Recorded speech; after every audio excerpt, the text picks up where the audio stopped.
안녕하세요. 서울이건치과 이재성 원장입니다. 성인의 30% 정도는 실제로 잇몸병을 앓고 있고요. 10명 중에 8분은 잠재적으로 잇몸 질환이 생길 가능성을 가지고 있습니다. 이게 무서운 거는 잇몸 질환은 소리 없는 이빨 도둑이라고 불립니다. 증상이 없다는 말인데요. 아프지도 않은 상태에서 모르는 사이에 잇몸뼈가 서서히 녹게 됩니다. 예전에 어르신들이 잇몸에 바람 들어간다는 이 풍치가 잇몸 질환입니다. 그 치아가 별로 아프지 않은데요. 치아 하나가 흔들려서 치과를 갔더니 여러 치아가 다 망가졌다는 얘기를 듣는 경우들을 우리가 주변에서 볼 수가 있습니다. 이건 아주 큰 오해입니다. 치아 뿌리가 드러나고 그리고 시리고 잇몸이 붓고 피가 나는 이유는요, 제대로 닦지 않아서 생긴 세균에 의해서 잇몸 염증이 생겼기 때문입니다.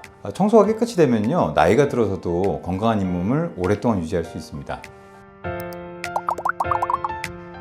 스케일링과 잇몸 치료는 조금 헷갈리실 수 있는데요, 둘 다 치석 제거를 하는 청소라는 것은 똑같습니다. 다만 이 잇몸을 기준으로 치아 머리 쪽에 있는 치석을 제거하는 것을 스케일링이라고 부르고요, 이 잇몸 아래쪽에 있는 뿌리 쪽의 치석을 제거하는 것을 우리는 잇몸 치료라고 부릅니다. 부위가 다르기 때문에 사용하는 기구도 좀 다른데요, 스케일링은 이 초음파 스케일러를 사용해서 진동을 통해서 청소를 하게 되고요, 이 잇몸 치료는 큐렛이라고 하는 기구를 이용해서 손으로 뿌리 쪽 치석을 아주 섬세하게 청소하게 됩니다. 이 뿌리 쪽 청소를 다른 말로 측은 활택술이라고 부르는데요, 이 광이 날 때까지 뿌리를 아주 깨끗하게 해줘야지 잇몸이 다시 붓게 됩니다. 잇몸 치료는 아프지 않나요? 손기구로 잇몸 아래를 청소하면 되게 아플 것 같은데. 물론 이제 잇몸뼈가 녹은 정도에 따라서 많이 녹으신 분들은 기구가 조금 더 깊게까지 들어가야 되기 때문에 통증이 좀 있을 수 있습니다. 그래서 잇몸 치료를 받으시는 분들은요, 도프 마취를 먼저 하고 그리고 무통 마취기를 사용해서 마취를 충분히 한 뒤에 아프지 않게 진행합니다. 아무래도 아프지 않은 게 좋겠죠. 이 스케일링이 보험이 되는 것처럼요, 잇몸 치료도 건강보험 적용을 받을 수가 있습니다. 이 수가가 굉장히 저렴한 편이에요. 15,000원에서 많아야 30,000원 사이에서 끝나게 되는데요, 스케일링은 하루에 끝난다면 잇몸 치료는 이 손으로 꼼꼼하게 해야 되기 때문에 2번에서 많게는 4번 정도 이렇게 나눠서 진행하게 됩니다. 이 전체 과정은요, 한 10만원 정도 든다고 생각하시면 됩니다. 여기서 이제 꿀팁을 하나 드리면요, 이 의료수가라는 것은 시간에 따라서 조금씩 다르게 책정이 되는데요, 야간이라든가 주말에는요 조금 더 비용이 비싸게 되고요, 따라서 평일 낮에 잇몸 치료 받으시면 좀 더 저렴하고 대기도 적은 상태에서 치료 받으실 수 있어요. 이 잇몸 치료는 원장님이 손으로 꼼꼼하게 치료하셔야 되기 때문에 진료가 조금 더 여유 있으실 때 받으시면 더 치료를 잘 받으실 수 있을 겁니다. 이 치과의사 중에서는요, 잇몸약을 먹는 경우는 제가 들어본 적은 없습니다.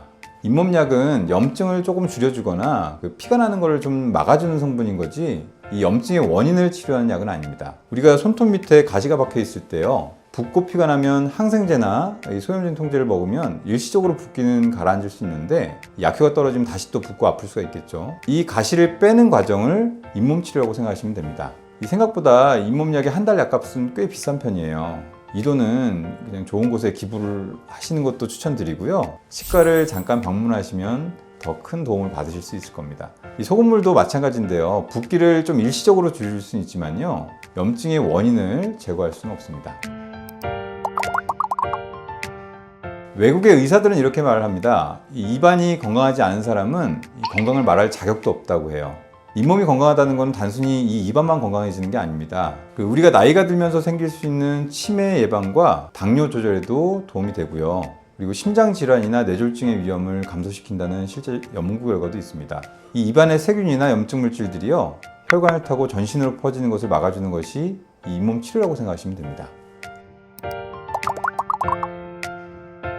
임플란트도 잇몸병이 생깁니다. 안타까운 일인데요, 임플란트의 잇몸병은 자연치와 똑같은 원리로 진행이 됩니다. 결국 청소가 되지 않은 세균들에 의해서 이 뿌리가 오염이 되고요, 이 세균들이 임플란트 주위염이라고 부르는 잇몸병의 원인이 됩니다. 여기서 정말 안타까운 거는요, 임플란트 잇몸병은 잇몸 치료를 할 수가 없습니다. 이 자기 치아의 뿌리는 잇몸 치료를 통해서 이 청소를 할 수 있는데요, 임플란트 뿌리는 아주 미세한 다공성 구조로 되어 있기 때문에 이 구멍으로 들어간 세균들은 제거하기가 어렵습니다. 그래서 아예 뿌리를 교체하는 임플란트 재수술을 받기도 합니다. 무서운 건 이런 임플란트 잇몸병도요, 증상이 없이 진행이 된다는 점인데요. 그래서 임플란트를 심으신 분들은 반드시 주기적으로 치과를 가셔서 청소를 받으시는 것을 꼭 하셔야 됩니다. 가장 중요한 거는요, 물론 집에서 올바른 양치법으로 양치질을 하시고, 그리고 치실이나 치간 칫솔을 이용하셔서 그 이 사이사이에 있는 부분을 깨끗하게 청소하시는 겁니다. 임플란트나 보철물 같이 청소가 좀 어려운 구조는요, 워터픽을 이용해서 추가적으로 청소하시는 것을 권해드립니다. 이렇게 관리하더라도요, 청소가 좀 덜 되는 부분이 있을 수가 있겠죠. 이럴 때는 늦어도 한 6개월에 한 번씩은 치과를 방문하셔서 꼼꼼히 대청소를 좀 받기를 권해드립니다. 필요에 따라서 원장님들이 이제 상의하에 그 잇몸 치료를 더 받으셔도 좋습니다. 당뇨가 있으시거나 아니면 유전적으로 내 잇몸이 약하신 분들, 잇몸병이 이미 좀 심하게 진행되신 분들은요, 좀 짧게 3개월 주기로 내원하시는 것도 아주 좋은 방법입니다.